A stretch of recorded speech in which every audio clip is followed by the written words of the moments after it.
Morning. आज हम 9th वाले बच्चों को ये सवाल जो आपके स्क्रीन पर दिख रहा है इसको समझाएंगे। देखिए, ए की वैल्यू दी गई 9-4 अंडर रूट 5, तो अंडर रूट ए माइनस 1 अपान अंडर रूट ए का मान ज्ञात करना है। तो सबसे पहले हम मान निकालेंगे 1 अपान ए का। तो 1 अपान 9-4 अंडर रूट 5 सैगुने में लगाएंगे तो 1 + 4 under root 5 upon 9 + 4 under root 5 equal 9 + 4 under root 5 upon वर्गांतर नियम 9 का वर्ग माइनस 4 अंडर रूट 5 का वर्ग। तो ये हो जाएगा आपका 9 + 4 अंडर रूट 5 अपान 81 माइनस 80। अब देखिए यहाँ पर 9 + 4 अंडर रूट 5 अपान 1 इक्वल 9 + 4 अंडर रूट 5। तो ये हमने मान निकाला 1 अपान ए का।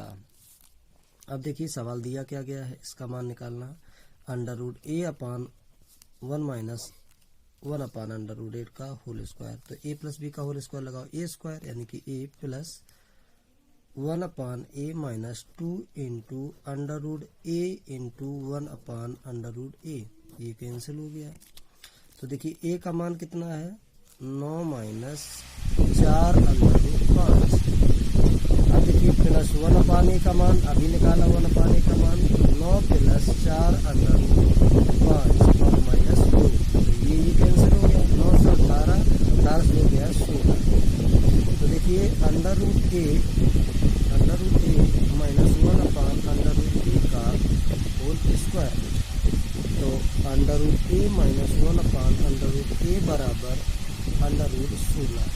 देखिए अंडर रूट ए माइनस 1 अपान अंडर रूट ए इक्वल हो गया प्लस माइनस 4, क्योंकि अंडर रूट 16 4 का वर्ग होता है। तो यही आंसर है, ये आपका सवाल है, इस टाइप से लगाया गया है।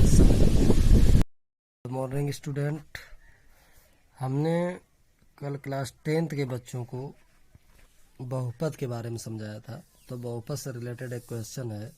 एक द्विघात बहुपद दिया गया x² - 2x - 8 में शून्य ज्ञात करना।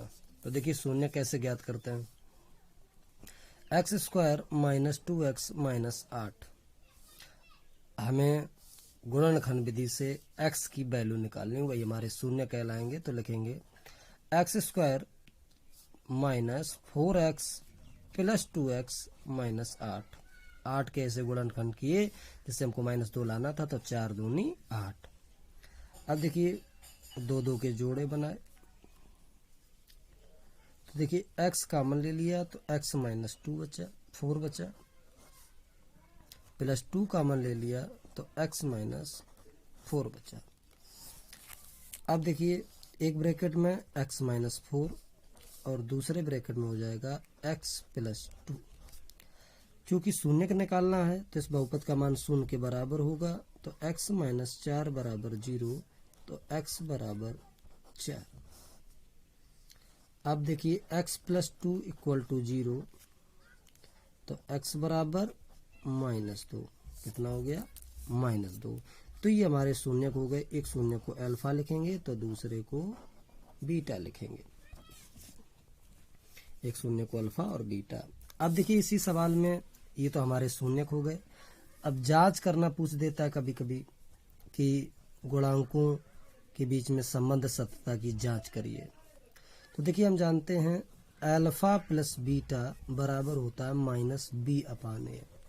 अल्फा प्लस बीटा बराबर क्या होता है -b अपान ए। तो देखिए अगर यहाँ से देखें तो ए की वैल्यू है 1 और बी का मान है -2 और सी का मान है -8। कितना है -8।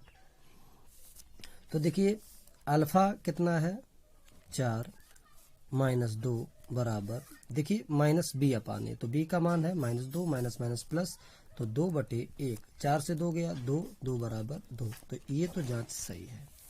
एक और जांच करते हैं। तो देखिए अल्फा इंटू बीटा बराबर c अपान ए। अल्फा कितना है 4 गुणा -2 बराबर c का मान -8/1।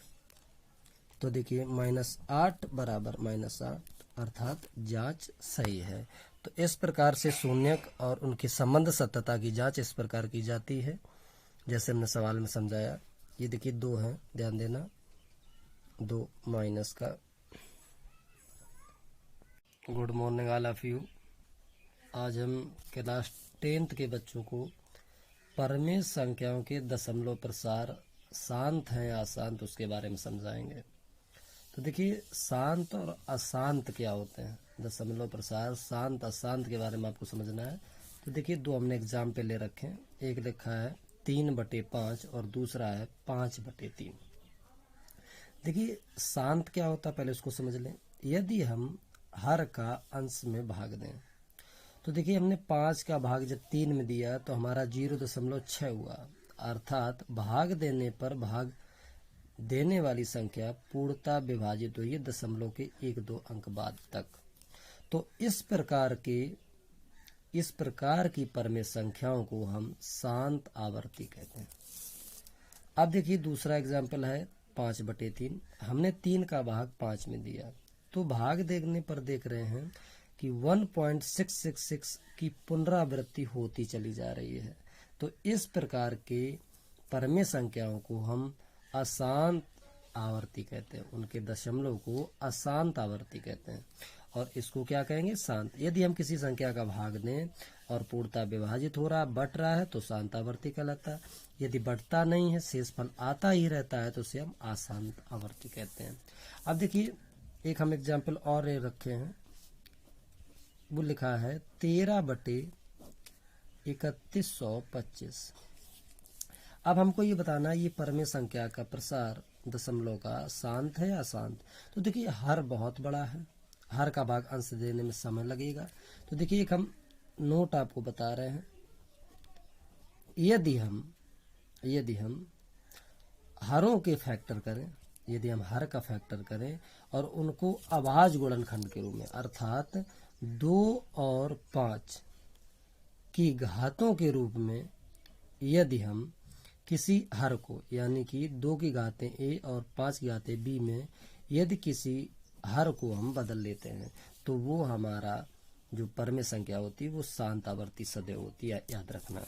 यदि हम हर को 2 की घातें या 5 की घातें कुछ बदल लें तो वो हमारा अभाज्य तो क्या कहलाता है, शांत आवर्ती। तो देखिए हम करेंगे 3125 के गुणनखंड, 3125 5 से काटा, 5 छक्का 30, 5 दूनी 10, 5 25, और ये होगा 5 एकम 5, 5 दूनी 10, 5 25, 5 दूनी 10, 5 25, 5 दूनी 5 25 और 5 एकम 5, कितना आया, 5 एकम 5। यानी कि इसको लिख सकते हैं 5 की पावर 1 2 3 4 5, अर्थात हमने हर को 2 की घात कुछ अर्थात हमने 13/3125 को 5 की घातों के रूप में बदल लिया। तो इस प्रकार इसको हम कहेंगे शांत आवर्ती। क्या कहेंगे, शांत आवर्ती। यदि हम 2 की घातें या 5 की घात में हम किसी हर को, परमेय संख्या के हर को यदि ना बदल पाए तो कहलाएगा अशांत आवर्ती। तो इस प्रकार के जितने भी सवाल हैं आप लगा लेना, यदि कोई दिक्कत समझ में आया तो हमसे आप डिस्कशन कर लेना। थैंक्स।